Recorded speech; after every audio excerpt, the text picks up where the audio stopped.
Eucharist is your spiritual protein, your spiritual carbohydrates or fats to energize you for the spiritual training. And that's why I struggle too, because I meet people like Father Lazarus, and I'm like, dude, this guy is like Saint. so humble, so Loves the loving, Lord, yeah. you know, washing feet, beautiful guy. And it sucks to think like, oh, well, he's going to hell because he picked the wrong church. No, these guys, no, they part of the ancient tradition. But that's what I was getting at. Even among them, you'll see, if you ask them about the sacraments, if you put a Catholic, put a Coptic priest, Eastern Orthodox, right, Syrian Church, what do you say of the Eucharist? They'll have the same answer. Yeah. What do you say about baptism? Same answer. I know Father Lazarus has told me that he believes the sacraments are necessary for salvation. Is that like... Yeah, well, yeah, obviously, because those are the means of sanctifying grace and energizing grace. But at the same time, these churches leave it to God. How it communicates those graces to those who, to no fault of their own, do not know any better, do not know they have to be connected to the church and the means of being preserved in union with Christ, because you have to stay connected to Christ. Remain faithful to the end.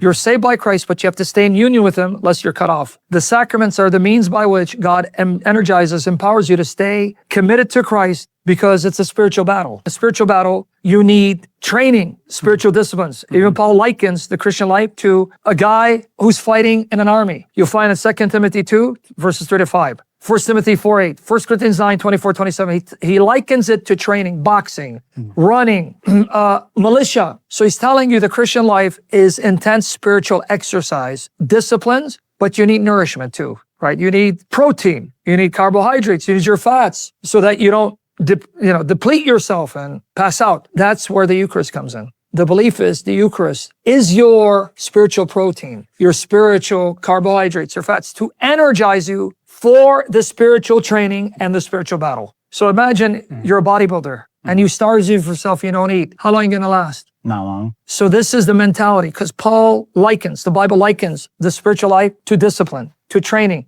to militia. And I gave the verses in case people want me to repeat it. 1 Corinthians 9, 24, 27. A runner that runs a race for a perishable wreath. A boxer, that's training, boxing. 1 Timothy 4:8, 2 Timothy 2, 3 to 5. Militia. He uses those examples to show you that the spiritual life requires spiritual training, spiritual discipline, spiritual combat, but you need spiritual nourishment.